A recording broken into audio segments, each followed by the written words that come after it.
Hello students, so today a fresh chapter of maths is going to be discussed. The name of the chapter is GST.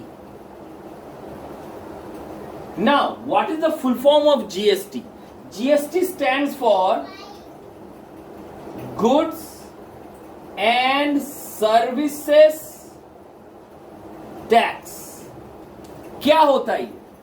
Actually, the government that is run by the any state government or the central government, जो भी government run करे, it needs money, it needs revenue to run its mechanism. अब ये पैसा आएगा कहां से? पैसा आएगा हम ही से. We pay the taxes in many forms. One of the form is income tax. जितना कमाते हैं उसका कुछ पैसा गवर्नमेंट को देना पड़ता है. The next form is this GST. That if we buy things from the market, it is the right of the government to take some taxes because they are providing the infrastructure for the manufacturing of such things, for the transportation of such things, and for the distribution of such things. So we have to pay the GST to it. The same thing was applicable many years ago as sales tax. Something if we buy, some portion of the money will be going to the government. That is called sale tax. It was evolved to VAT, value added tax. And finally, in the year 2016, it was named as GST or Goods and Services Tax. ये होता है. तो it was announced in 2016, but it was enforced in I think most probably July to the from 1st July 2017 it was implemented. So what is this thing about? कुछ नहीं है. There is certain rate of tax given. एक rate दिया रहेगा तुमको. ये हमेशा हर substance का अपना अपना जीएसटी रेट है. You have to calculate the GST amount depending on the price. जितना तुम्हारा सब्सटेंस का प्राइस होगा उतना ही तुम्हारा जीएसटी देना पड़ेगा, because that is directly dependent on the percentage of the price. And that amount has to be added with the price of the commodity, and you have to pay the total amount, so that the remaining money must go to the government. The tax money must go to the government. Means, suppose, समझाने के लिए, suppose I am buying say this pen.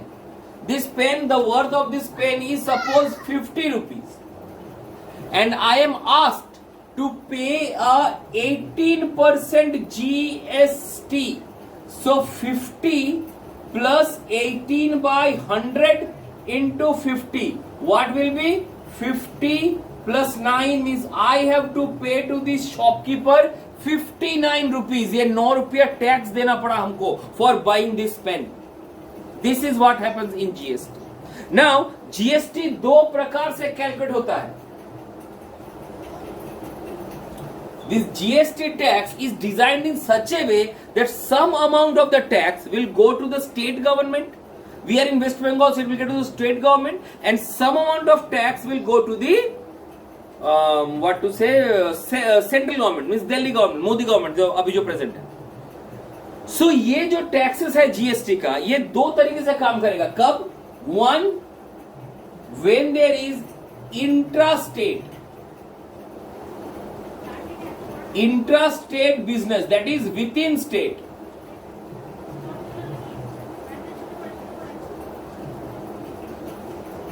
When the transaction are being done within the same state, इसको कहते हैं intrastate GST. और एक होता है interstate GST. That is one state to another.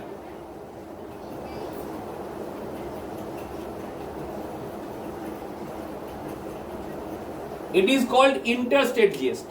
In case of intrastate GST, I have two kind of GSTs. One is known as S GST and one is known as C GST. On the contrary, when you have interstate means एक state से दूसरे state जाएगा, तब कौन से state को देंगे? तब कोई स्टेट को integrated. They have IGST. SGST mean state GST. ये सेम स्टेट में है तो उसी जिस स्टेट में रहेगा उस स्टेट को टैक्स जाएगा और आधा जाएगा सेंट्रल को. लेकिन जब IGST तो ये इंटीग्रेटेड मींस मिला हुआ, ये सारा एक जगह जमा होगा, फिर इस सेंटर और सब स्टेट में इक्वली डिवाइड हो जाएगा, IGST। Correct. So this is the basic फंडा। ठीक, हम लोग को बुद्धि नहीं लगाना है कि ये पैसा किसके पास जा रहा है, मतलब हमको अलग से SGST, CGST ना IGST, PGST हमको उतना सोचना नहीं है, हमको सिर्फ GST निकाला, हमको तो भी उतना ही पैसा देना पड़ेगा। अब चाहे वो स्टेट गवर्नमेंट ले, चाहे सेंट्रल गवर्नमेंट ले, चाहे अमेरिका ले, हमको क्या फर्क पड़ता है, पैसे तो हम ही को देने हैं। So I am concern only about my GST percentage, कितना परसेंटेज GST देना पड़ रहा है, कहां जा रहा है, कैसे जा रहा है, ये तुमको जानने की जरूरत नहीं है। ठीक है। नेक्स्ट, एक और चीज तुमको यहां जानना, GST का एक खेल है, ये वैट में भी था, यहां भी है। सपोज जस्ट फॉर एक एग्जाम्पल के साथ समझो, I have bought a pen, suppose I have bought this 3 sets of pen, एक साथ ग्रुप में आया था, 150 रुपीज का एक सेट आया था, ठीक है, 3 पेन्स। सपोज हम ये किसी और को बेचा था, आई एम ए बिजनेसमैन, हमने ये लक्सर कंपनी से खरीदा फॉर 150 रुपीज, तो टैक्स दिया हमने गवर्नमेंट को, टैक्स गवर्नमेंट ले लिया, हमने ले लिया। अब हम इसको दोबारा बेचेंगे टू समवन एल्स, एक एक करके। सो जब हम दोबारा बेच रहे हैं, सब दोबारा टैक्स कैलकुलेट होगा, तो एक ही चीज पे गवर्नमेंट 2 बार टैक्स नहीं लेगी, एक ही चीज पे गवर्नमेंट तब 2 बार टैक्स नहीं लेगी। तब क्या होगा सर, तब अगर हम इसको सेल करते हैं तो उस आदमी से हम टैक्स लेंगे, जितना टैक्स हमने भरा था वो हम रख लेंगे, और जो एक्स्ट्रा टैक्स होता है वो गवर्नमेंट को हम सबमिट करेंगे, भाई ये आपका एक्स्ट्रा टैक्स है, ये रख लीजिए। ठीक है। सपोज हमने ये टैक्स दिया था, 150 रुपीज खरीदे और 40 रुपीज हमने टैक्स दिया, तो total I paid 190 rupees. Now I am selling this to the customer for 200, उसको फिर 50 रुपीज टैक्स देना पड़ा, मतलब कुल मिला के द शॉपकीपर पेड 250 रुपीज। ठीक है। उस 250 रुपीज में 50 रुपीज था टैक्स, उस 50 रुपीज टैक्स में 40 रुपीज मेरा था, तो 40 रुपीज ऑलरेडी दे चुके हैं, फिर से 40 रुपीज क्यों दे गवर्नमेंट को, तो वो 40 रुपीज हम काट के रख लेंगे और गवर्नमेंट को देंगे सिर्फ 10 rupees. This is how my things is being done. समझ में आया। सो this is how my GST works.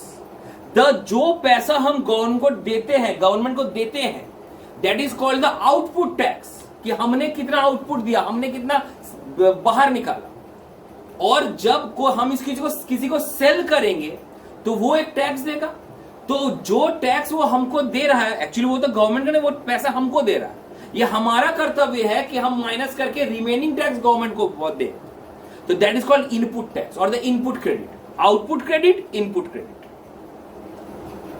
ठीक है। समझाते हैं, देखो ये एग्जांपल के साथ समझाते हैं। Suppose I have a manufacturer,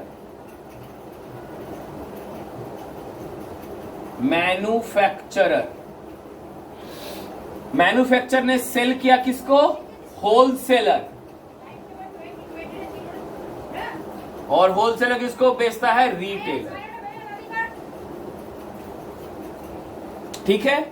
manufacturer वो माल बनाया फॉर 100 रुपीज, ठीक है, उसको कुछ प्रॉफिट के साथ होलसेलर को बेचा फॉर 150 रुपीज, और होलसेलर रिटेलर को बेचा, ये 120 करते, 120 रुपीज, होलसेलर ने रिटेलर को बेचा 150 रुपीज, और रिटेलर ने कस्टमर को सेल किया फॉर 200 रुपीज।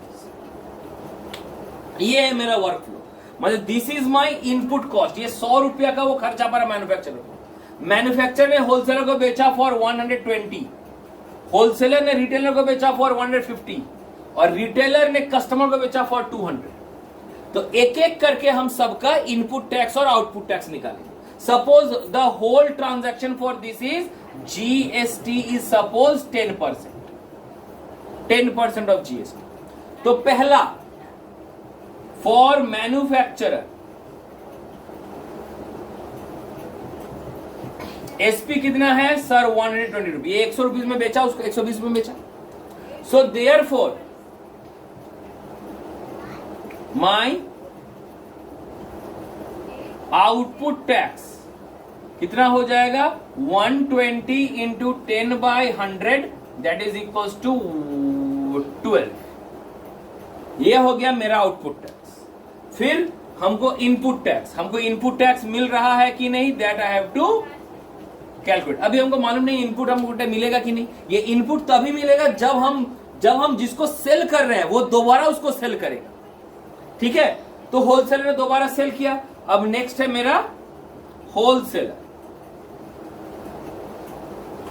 होलसेलर का एसपी कितना है 150। ठीक है, सो देयरफॉर होलसेलर का आउटपुट टैक्स कितना हो जाएगा 150 into 10/100 that is equal to 15। मतलब होलसेलर ने 15 रुपये दिया, किसको दिया, सॉरी होलसेलर को 15 रुपये मिला फ्रॉम द रिटेलर, तो वो 15 फिर इसके लिए वो हो जाएगा इनपुट टैक्स। ये हो गया इसका इनपुट टैक्स 15। ठीक है, अब नेक्स्ट हो गया अब इसका इनपुट टैक्स पता नहीं। इनपुट टैक्स कब होगा, अगर रिटेलर अगर बेचता है।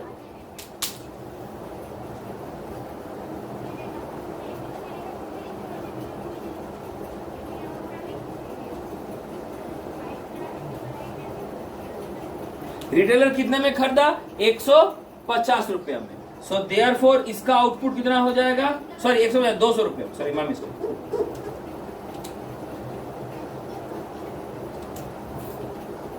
ये 200 रुपये में बेच रहा है।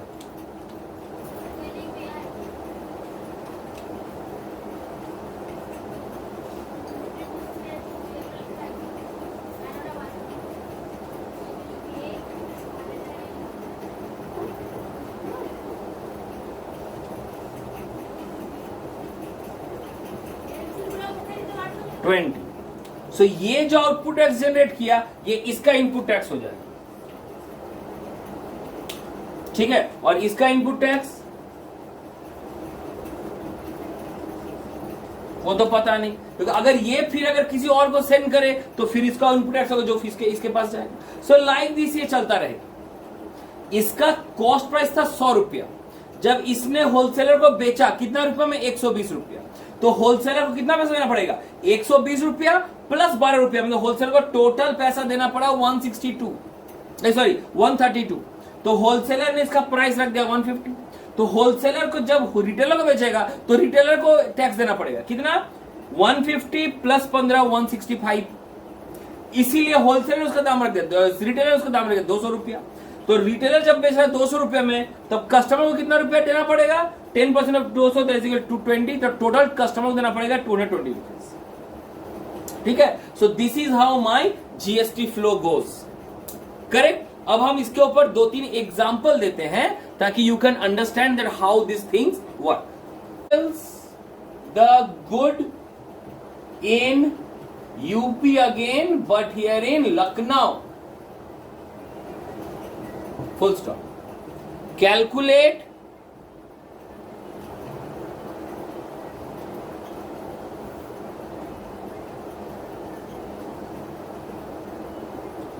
number 1 total cost to be paid at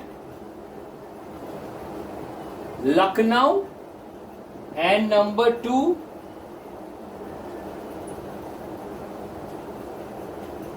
net tax payable for the man at Agra. This is the question. Okay, so step by step. सबसे पहले क्या हुआ, सबसे पहले I am selling the substance for Delhi to Agra. These are different state. तो different state में क्या होगा, डिफरेंट स्टेट में होगा IGST। Correct. So I will write here CP at Agra की CP at आगरा, आगरा में कितने पैसों में खरीदा, कितना था? CP at Agra is 15,000. Correct? Then therefore tax, output tax at Agra, output tax at Agra, हमको कितना टैक्स देना पड़ा, मतलब आगरा के आदमी को कितना हो गया? It will be, oh I have not given the rate ना, अच्छा, so the GST rate is also given, GST rate is here, कितना दिया जीएसटी रेट क्वेश्चन में? जीएसटी रेट इज 20%, सो कितना हो जाएगा ये? Output tax Agra will be 20% of 15,000, that is equals to 3,000. So therefore total cost at Agra equals to कितना हो गया? 15,000 plus 3,000 equals to 18,000. इतना उसको देना पड़ा आगरा के आदमी को। जब वो दिल्ली से माल खरीदा, आगरा के आदमी को 18,000 रुपया देना पड़ा। 15,000 रुपया तो उसका सामान का दाम और 3,000 रुपया टैक्स। ठीक है, अब दूसरा स्टेप में आगरा टू लखनऊ, यहां क्या होगा? यहां होगा CGST plus SGST, same state same, जब अलग स्टेट तो IGST, और सेम स्टेट में तब GST आधा बढ़ जाएगा, सेंटर में और स्टेट में। ठीक है, तो I will write here CP at Lucknow कितना है? क्वेश्चन देखो, the man adds a profit of 3,000, मतलब 15,000 जितना वो लिया उसके ऊपर 3,000 प्रॉफिट ऐड किया, मीन CP हो गया हमारा 15,000 plus 3,000 equals to 18,000। This is my CP। तो अब यहां output tax at Lucknow, output tax at Lucknow कितना हो जाएगा? 20% of 18,000, that is equals to 3,600। So therefore total cost at Lucknow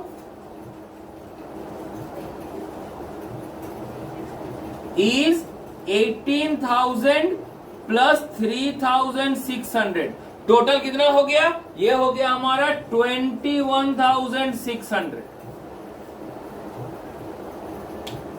correct, लेकिन अब क्या होगा? ये जो 3,600 है, ये है आउटपुट टैक्स एट लखनऊ, तो ये हो जाएगा दिस 3,600, फिर इसके ऊपर वाले कस्टमर को चला जाएगा और ये बन जाएगा input tax for Agra equals to 3,600। उस आदमी ने ऑलरेडी 3,000 दिया हुआ था। ठीक है, तो वो क्या करेगा? इस 3,600 में से 3,000 काट लेगा, इस 3,600 से 3,000 काट लेगा, तो कितना देना पड़ा? टोटल देना पड़ा उसको 600।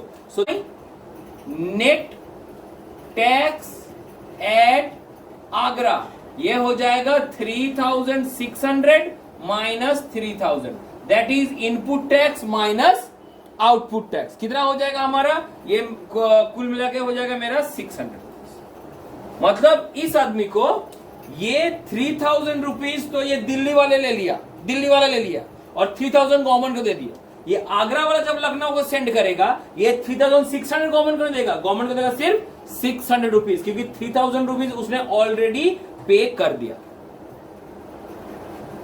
ठीक है, सो this is how my tax is being calculated जब अलग अलग स्टेट या सेम स्टेट के बारे में दिया है। चलो एक और एग्जांपल बोलते हैं।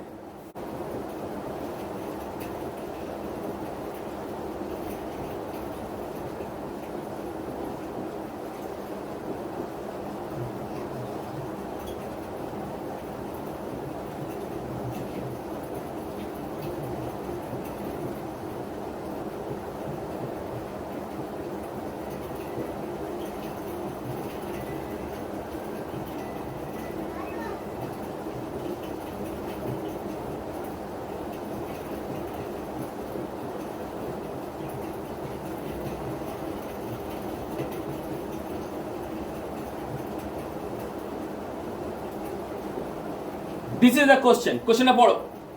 अ dealer marks a mobile at 10,000 and sells it to the retailer at 20% discount। একটা হোলসেলার আছে যে 10,000 টাকায় মোবাইলের উপরে প্রিন্ট আছে, কিন্তু রিটেলার মানে দোকানদারকে বিক্রি করছে at 20% discount. The retailer sells it at 10% discount in MRP, যা MRP আছে ওর উপর 10%। Find the total tax given to the government at 15%। 15% tax হলে গভর্নমেন্টকে কতটা ট্যাক্স দিতে হলো, that you have to calculate। Correct? Let us find. First of all, the thing is sold to dealer to retailer, dealer to retailer। Okay, what is the selling price? The selling price is 10,000 minus 20%, that is 10,000 minus 20 by 100 into 10,000। On calculation I will get here 8,000। Okay, so SP is 8,000। what is the tax or GST? The GST will be here 8,000 into 15 by 100, that is equals to 1,200। this is my GST for dealer to retailer। Okay, then I have retailer to customer।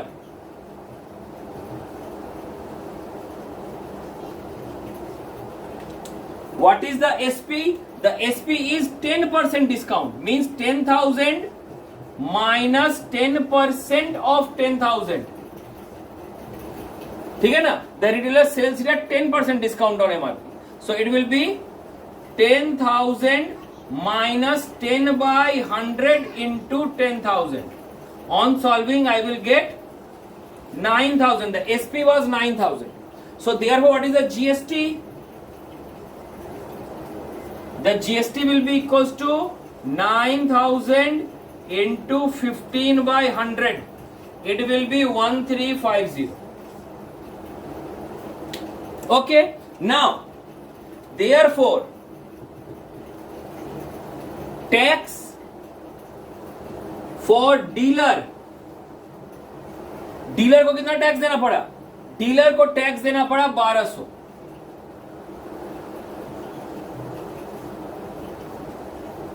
Tax for retailer, retailer कितना tax पे किया?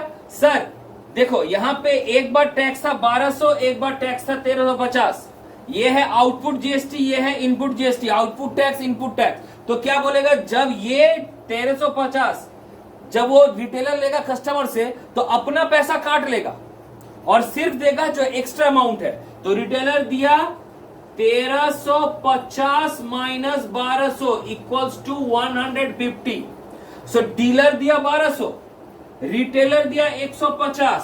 So therefore total tax कितना होता है? Total tax will be equals to 1200 plus 150, that is equals to 1350। This is the total tax given. So this is how we have to calculate. एक एक लिखना पड़ेगा, this to this, this to this, this to this. हमने ये छोटा से 2 step में बनाया, सिर्फ retailer to dealer to retailer, retailer to customer. लेकिन बड़ा सोचो, manufacturer to dealer, dealer to retailer, retailer to customer, 3 बार। तो तुमको 3 बार बनाना पड़ेगा, हर बार का अलग अलग जीएसटी और हर बार इनपुट जीएसटी, आउटपुट जीएसटी। कि टोटल टैक्स जो हमको पे करना पड़ेगा। हम जब सामान खरीदे थे हम तो एक टैक्स दिए, फिर जब हम वही सामान बेचेंगे कस्टमर को तो उससे भी टैक्स लेंगे। तो गवर्नमेंट 2 बार टैक्स नहीं लेगा। हम जितना टैक्स दे चुके थे पहले, उस टैक्स को हम जो टैक्स पा रहे हैं उससे माइनस कर देंगे। ठीक है? So this will be how my calculation will be calculated. ठीक है?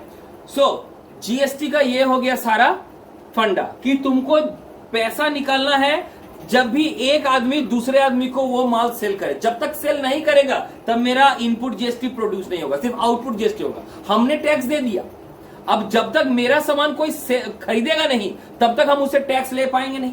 जब उससे हम टैक्स लेंगे तो हमने जितना टैक्स दिया था वो रख लेंगे और जो एक्स्ट्रा टैक्स था वो गवर्नमेंट को पुट कर देंगे। अगर वो माल मेरा सेल नहीं हुआ तो गवर्नमेंट हम ही से टैक्स लेगी, बोलेगी रखो भाई वो माल, मतलब वो माल तुम यूज कर रहे हो। You are the end user, end user has to pay the tax. ठीक है. Suppose I have a car showroom. हम कार का शोरूम सबसे पहले कौन सा? मारुति ने कार बनाया. तो मारुति जब होलसेलर को बेचा तो होलसेलर ने टैक्स दिया मारुति को, वो टैक्स मारुति ने जाके गवर्नमेंट को जमा कर दिया. खत्म, एक पार्ट खत्म. अब होलसेलर बेचा हमको, because I am the showroom मालिक, I am the showroom dealer. तो शोरूम के पास आके दिया. तो होलसेलर जब शोरूम को दे रहा है वो हम फिर टैक्स देंगे. तो वो टैक्स जब शोरूम होलसेलर के पास जाएगा तो होलसेलर वो पूरा टैक्स गवर्नमेंट को नहीं देगा. वो जितना टैक्स दिया था उसको वो रख लेगा, एक्स्ट्रा दे देगा गवर्नमेंट. अब मेरे पास टैक्स, अब मेरे पास वो कार है. अब हम ये कार अनन्या को सेल करते हैं. अनन्या वो कार हमसे लेने आई, अब ये कार लेंगे, बोले ठीक है इतना लगेगा प्लस इतना टैक्स. ठीक है, अनन्या ने वो पे किया. जब अनन्या हमको टैक्स दे रही है, हम पूरा टैक्स गवर्नमेंट को नहीं देंगे. उस टैक्स में से हमने जितना पे किया था उसको हम काट लेंगे और जो रिमेनिंग है वो हम गवर्नमेंट को दे देंगे. अगर मान लो मेरा गाड़ी मेरे शोरूम में ही रह गया, कोई वो नहीं खरीद रहा, किसी ने उस गाड़ी को नहीं खरीदा, तो गवर्नमेंट क्या सोचेगी? वो गाड़ी हम ही यूज कर रहे हैं, means I am the end user. तो फिर हमको वो दोबारा इनपुट टैक्स नहीं मिलेगा. हमने जो होलसेलर को पैसा दिया था वो पैसा हमको वापस नहीं मिलेगा. Means I am the end user, मेरा ही पैसा गवर्नमेंट के पास गया, हमको पैसा वापस नहीं मिला. लेकिन अगर हम किसी को बेच देते तो जिसको बेच रहे हैं उससे पैसा लेंगे, उससे टैक्स लेंगे. ठीक है ना. हमने जितना दिया था वो काट लेंगे और जो एक्स्ट्रा बच गया वो गवर्नमेंट को दे देंगे. So this is how my GST flows. Correct. So I will be sending you the solution copy और the Selina publication for this GST. अगर फिर भी कहीं कुछ प्रॉब्लम है, कहीं कुछ समझ में नहीं आ रहा हो तो please feel free to contact me any time. Your solutions will be solved as soon as possible. Thank you.